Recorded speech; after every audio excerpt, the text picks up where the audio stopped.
पाण्डवानां दुःशासनेन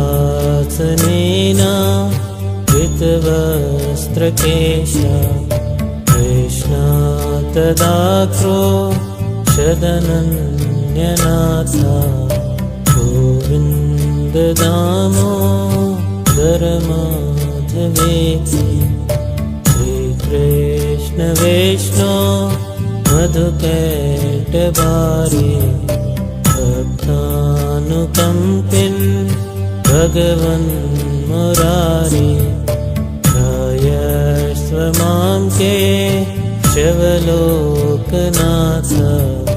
गोविन्द दामोदर माधवेति विक्रेतु कामां किल गोपकन्या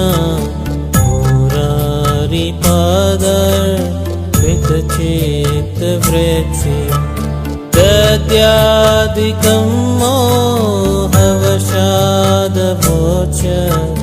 गोविन्द दामोदर माधवेति उलूखले सम्भृततण्डुलांश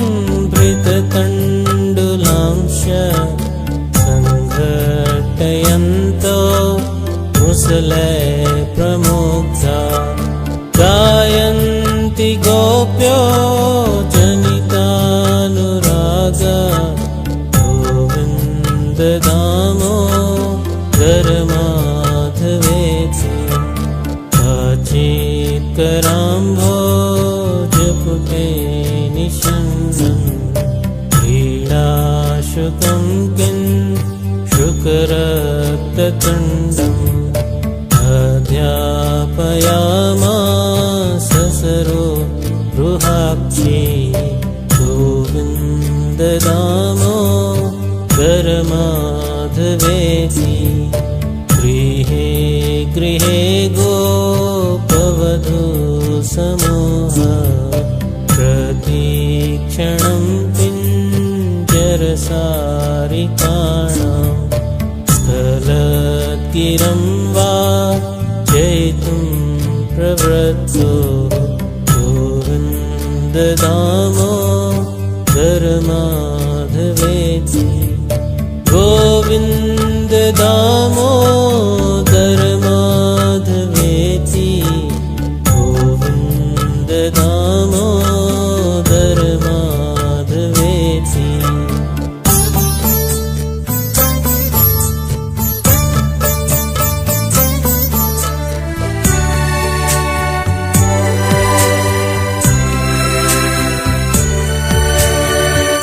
पर्यङ्किका भाजमलं कुमारं प्रस्वापयन्तो खिल गोपकन्या जगुप्रबन्धं स्वरतालबन्धं गोविन्द दामोदर माधवेति रामानुजं केलिलोलं गोपी गृहीत्वा नवनीतगोलम् आबालकं बालकमाजुहाव गोविन्द दामोदर माधवेति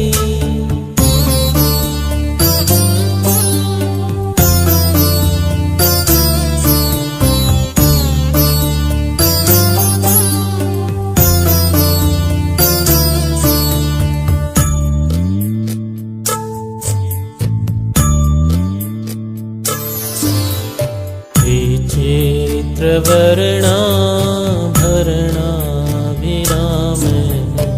विदेहि वक्त्रां गुजराजहंसि सदा मदीये रसनेग्ररङ्गे गोविन्द दामोदर माधवेति अङ्काधिरूढं शिशुगोपगूढं घनं धयन्तं कमलैककान्तं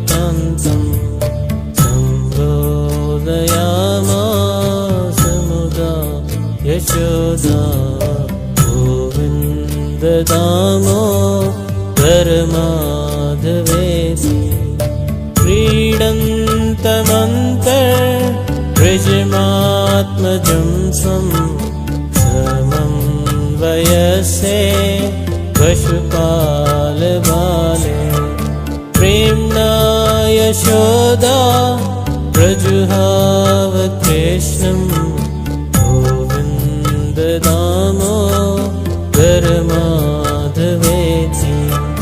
यशोदया गाढमुलोखलेन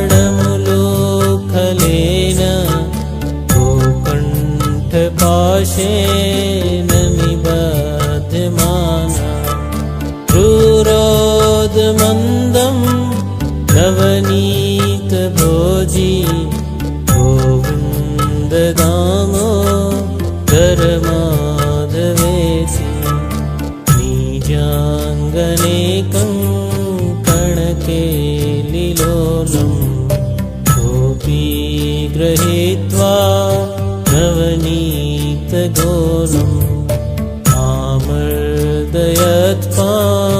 आमर्दयत्पाणितलेन नेत्रे गोविन्द दामोदर माधवेति गृहे गृहे गोपवधू कदम्बा सर्वे मिलित्वा समवाययोगे पुण्यानि नामानि पठन्ति नित्यं गोविन्द दामोदर माधवेति गोविन्द दामोदर माधवेति गोविन्द दामोदर माधवेति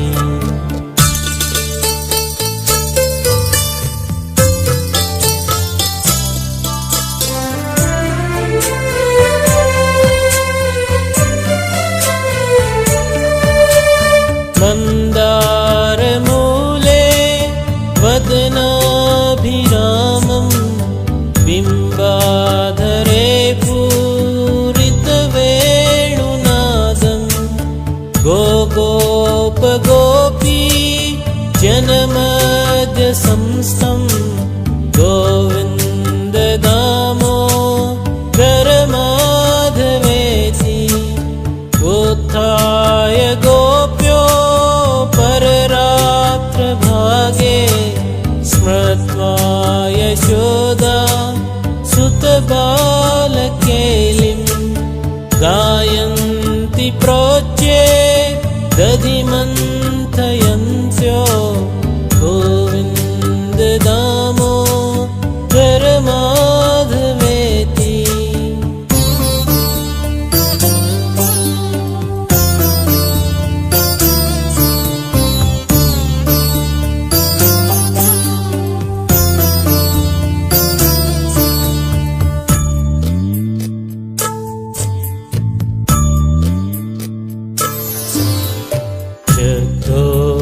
दत्तो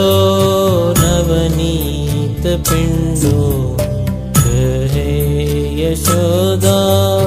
विचिकित्सयन्ती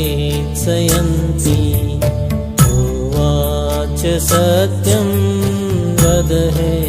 मुरारे गोविन्द दामोदर माधवेति अभ्यर्चगेऽहं युवती प्रवृत्त प्रेम प्रवाह दधिनिर्ममन्त गायन्ति गोप्योऽथ सखी समेता गोविन्द दामोदर माधवेति क्वचित् प्रभाते दधिपूर्णपात्रे निक्षेप्यमन्थं युवती मुकुन्दम् आलोक्य गानं विविधं करोति गोविन्द दामोदर माधवेति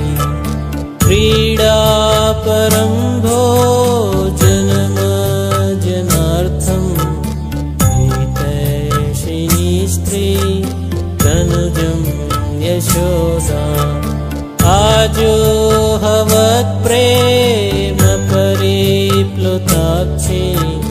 गोविन्द दामोदर माधवेति सुखं शयानं निलये च वैष्णुं देवर्षि मोख्या मुनयः प्रपन्ना तेनाच्युते तन्मयतां व्रजन्ति गोविन्द दामोदर माधवेति विहाय निद्रां अरुणोदये च विधाय कृत्यानि च विप्रमुख्या वेदावसाने प्रपठन्ति नित्यं गोविन्द दामोदर माधवेति गोविन्द दामोदर माधवेति गोविन्द दामोदर माधवेति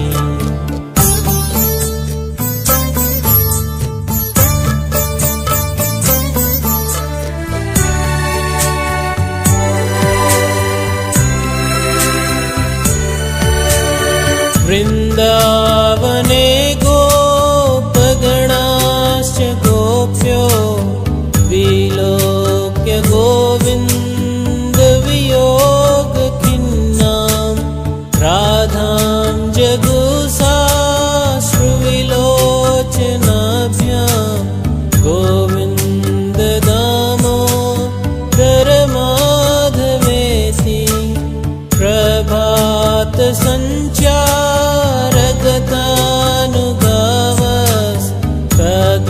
तद्रक्षणार्थं तनयं यशोदा प्राबोधयत्पाणितलेन मन्दं गोविन्द दामोदर माधवेति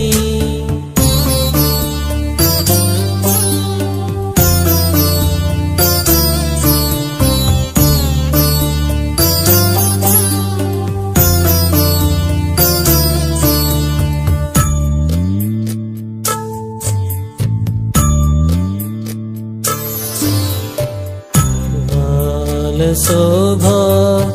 इव दीर्घकेशः वाताम्बुपर्णा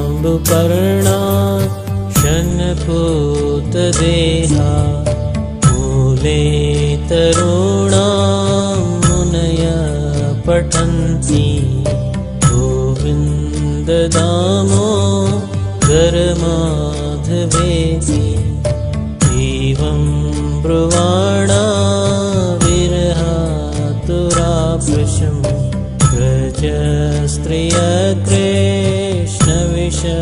कृष्णविषक्तमानसा विसृज्य लज्जां रुरुदुस्म सुस्वरं गोविन्द दामोदर माधवेति गोपी कदाचिन् मणिपिञ्जरस्थं शुकं वचो वाचयितुं प्रवृत्ता आनन्दकन्द्रेज चन्द्रकृष्ण गोविन्द दामोदर माधवेति गोवत्सबाले शिशुकाकपक्षं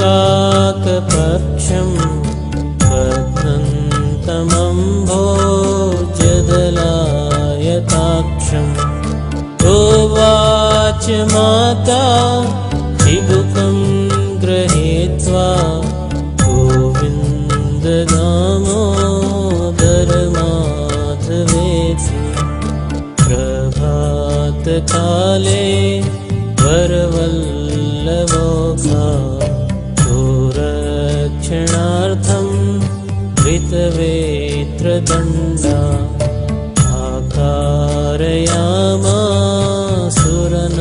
आकारयामासुरनन्तमाद्यं गोविन्द गोविन्ददामोदर माधवेति जलाशये कालियमर्दनाय यदा कदम्बा जपतन्मुरारी गोपाङ्गनाश्चो कृशुरेत्य गोपा गोविन्ददामोदर माधवेति गोविन्ददामोदर माधवेति गोविन्ददामोदर माधवेति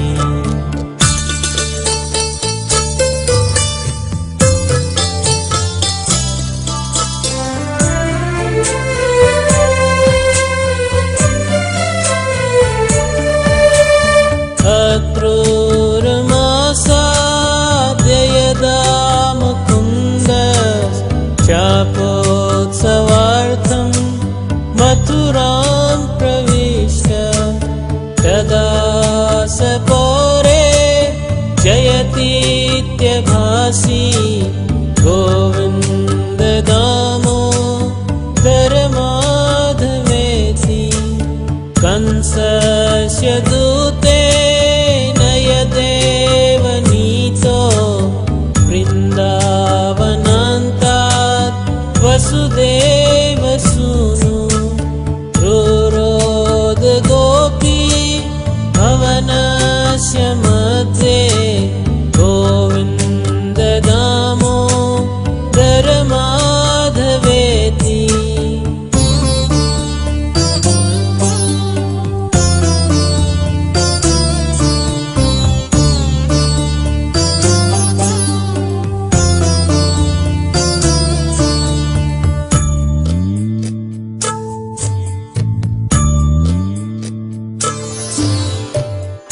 सरोवरे कालियनागवत्सं शिशुं यशोदा तनयं निशम्य चक्रुलुठन्त्य पथि गोपबाला गोविन्ददामोदर माधवेति अक्रूरयाने यदुवंशनाथं संगच्छमानं मथुरां निरीक्ष्य ऊचुवियोगात् किल गोपबाला गोविन्ददामोदर माधवेति चक्रन्द गोपी नलिनी वनान्ते कृष्णेन हीना कुसुमे शयाना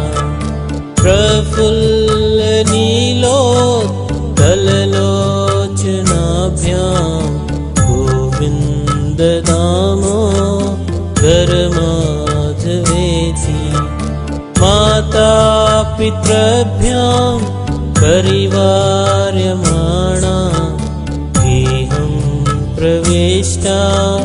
विललाप गोपी आगत्य मां पालय विश्वनाथ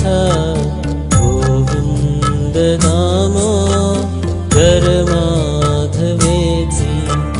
वृन्दावनस्थं हरिमाशु भूत्वा गोपी गता कापि वनं निशायां तत्रापि दृष्ट्वातिभया अवोचत् गोविन्ददामोदर माधवेति सुखं शयाना निलये निजेऽपि नामानि वैष्णो प्रवदन्ति मर्त्या ते निश्चितं तन्मयतां व्रजन्ति गोविन्ददामोदर माधवेति गोविन्द दामोदर माधवेति गोविन्द दामोदर माधवेति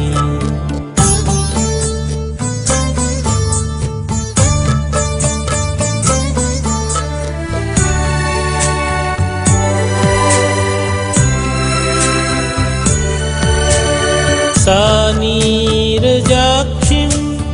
अवलोक्य राधां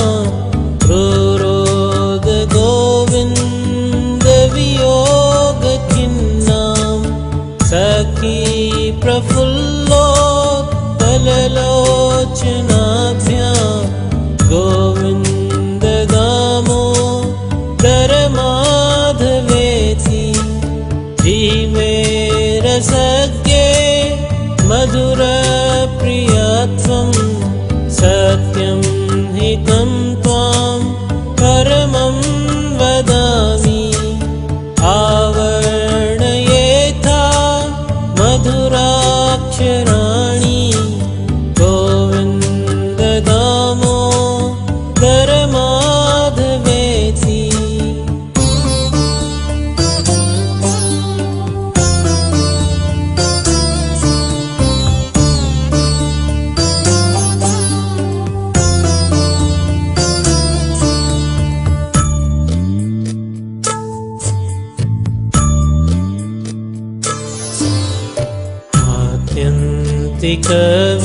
आत्यन्तिकव्याधिहरं जनानां चिकित्सकं वेदविदो वदन्ति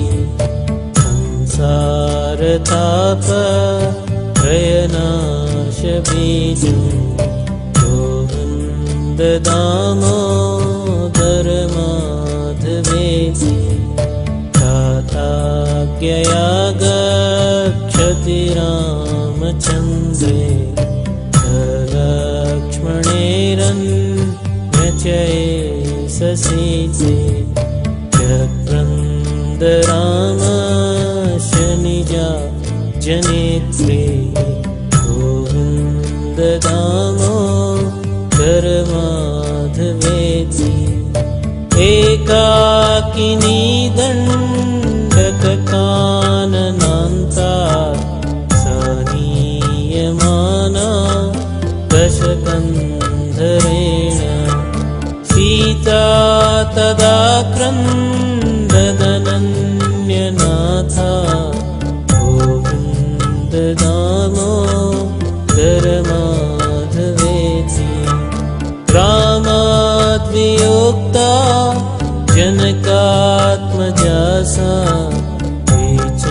विचिन्तयन्ती हृदि रामरूपं रुरोद सीता रघुनाथ पाहि गोविन्द दामोदर माधवेति प्रसीद वैष्णो रघुवंशनाथ सुरासुराणां सुखदुःखहेतु रुरोद सीता सुसमुद्रमध्ये गोविन्द दामोदर माधवेति अन्तर्जले ग्राहगृहीतपादो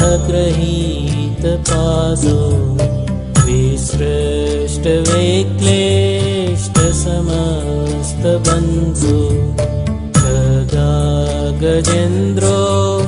नितरां जगाद गोविन्द दामोदर माधवेति गोविन्द दामोदर माधवेति गोविन्द दामोदर माधवेति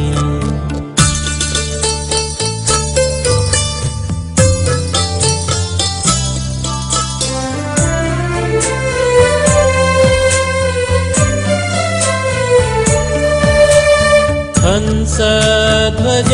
शङ्खयुतो ददर्श पुत्रं कटाहे पठन्तमेनं पुण्यानि नामानि हरेर्जपन्तं गोविन्द दामोदर माधवेति दुर्वाससो वाक्यमुपेत्य कृष्ण साचा ब्रवीत्काननवासिनीशम् अन्तःप्रविष्टं मनसा जुहाव गोविन्द दामोदर माधवेति।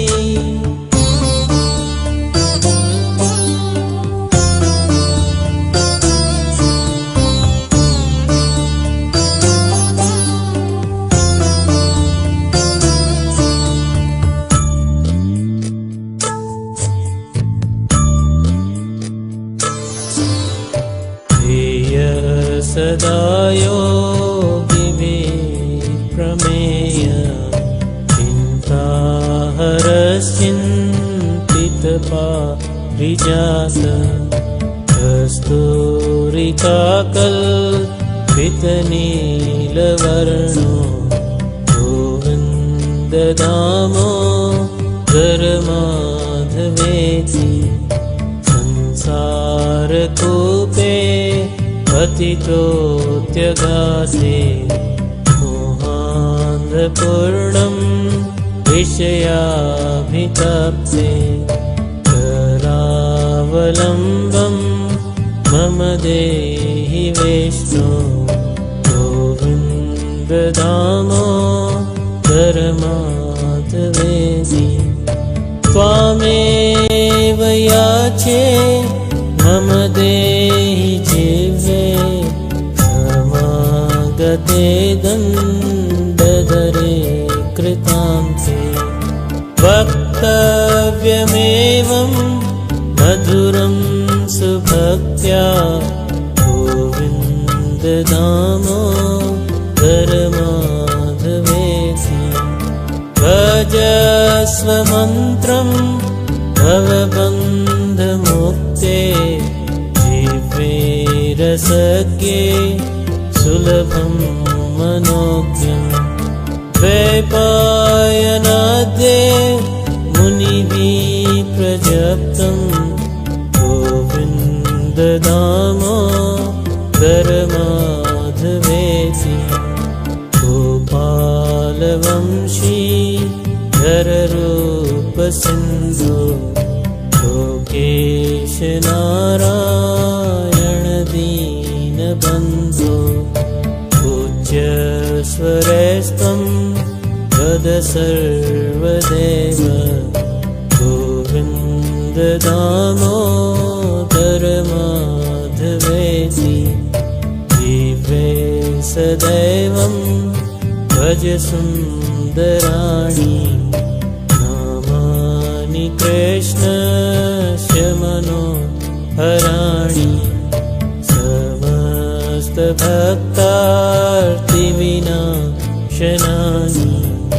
गोविन्द दामोदर माधवेति गोविन्द दामोदर माधवेति गोविन्द दामोदर माधवेति।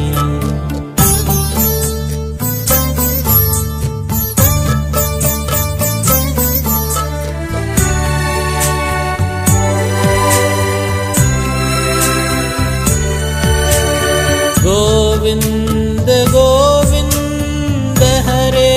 मुरारे गोविन्द गोविन्द मुकुन्द कृष्ण गोविन्द गोविन्द रथाङ्गपाणे गोविन्द दामोदर माधवेति सुखावसाने विद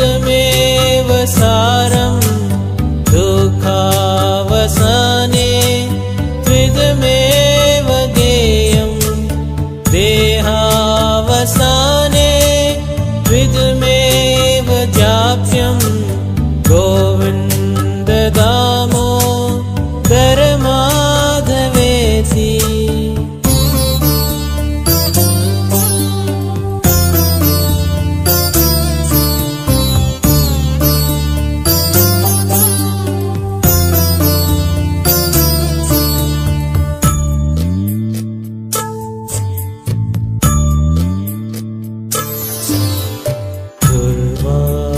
वाक्यं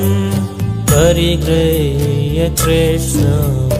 मृगीव भीता तु कथञ्चित् सभां प्रविष्टा मनसा जुहाव गोविन्द दामोदर माधवेति। श्रीकृष्ण राधा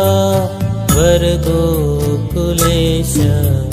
गोपाल गोवर्धननाथ विष्णु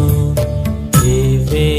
पिबस्वामृतमेतदेव गोविन्द दामोदर माधवेति। श्रीनाथ विश्वेश्वर विश्वमूर्ते श्रीदेवकी नन्दन दैत्यशत्रु जीवेऽपि वस्वामृतमेतदेव गोविन्द दामोदर माधवेति। गोपीपते कंसरिपो मुकुन्द लक्ष्मीपते केशव वासुदेव जीवेऽपि वस्वामृतमेतदेव गोविन्द दामोदर माधवेति। गोपीजनलाभकर व्रजेश गोचारणारण्यकृत प्रवेश जीवेऽपि वस्वामृतमेतदेव गोविन्द दामोदर माधवेति। प्राणेश विश्वम्भर कैटभारी वैकुण्ठ नारायण चक्रपाणि जीवेऽपि वस्वामृतमेतदेव गोविन्द दामोदर माधवेति। गोविन्द दामोदर माधवेति। गोविन्द दामोदर माधवेति।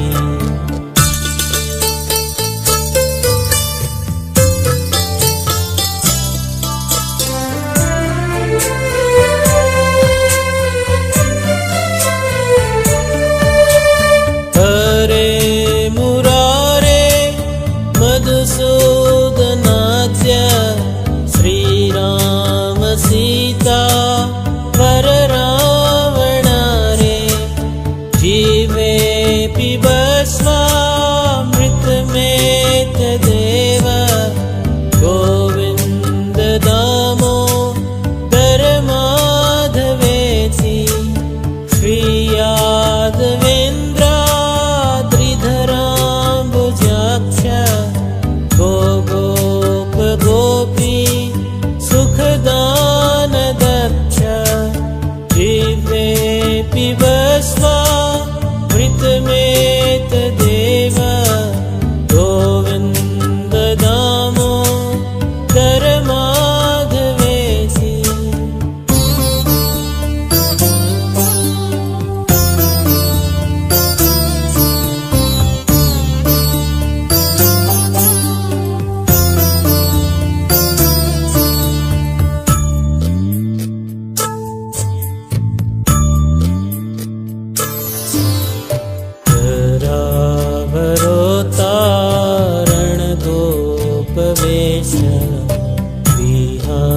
लीला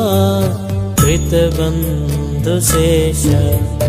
जीवेऽपि भस्मामृतमेतदेव गोविन्ददामोदरमाधवेति फकीवकाघा सुरधेनुकारे केशे तृणावर्तविघातदक्ष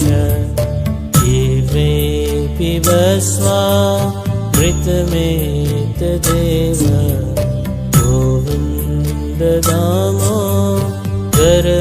गोविन्ददामोदरमाधवेति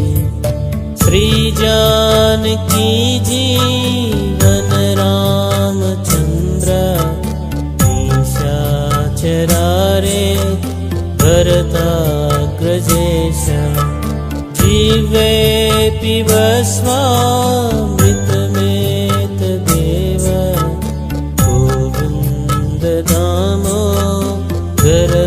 गोविन्ददामोदरमाधवेति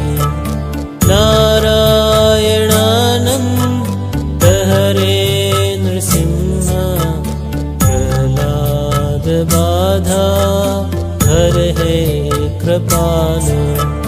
जीवेऽपि भस्मामृतमेतदेव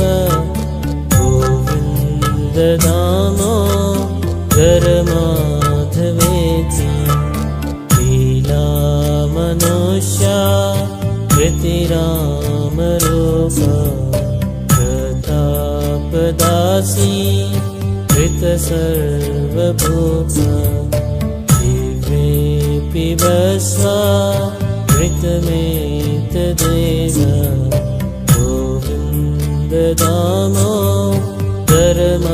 गोविन्ददामोदरमाधवेति श्रीकृष्ण राधा वरगोकुलेश गोपाल गोवर्धननाथ विष्णु जीवेऽपि भस्मामृतमेतदेव गोविन्ददामोदरमाधवेति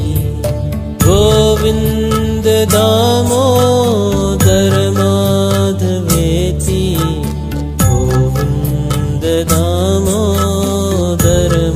गोविन्ददामोदरमाधवेति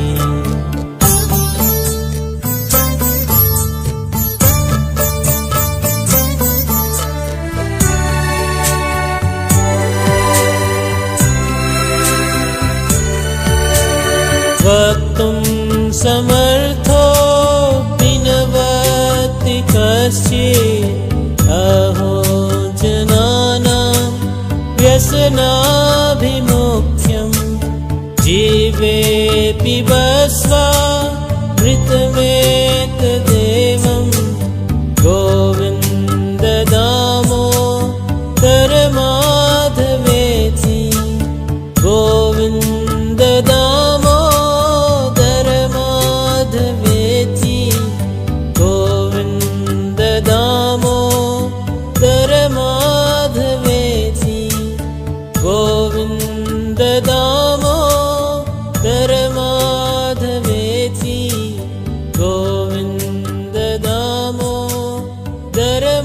गोविन्ददामोदरमाधवेति गोविन्द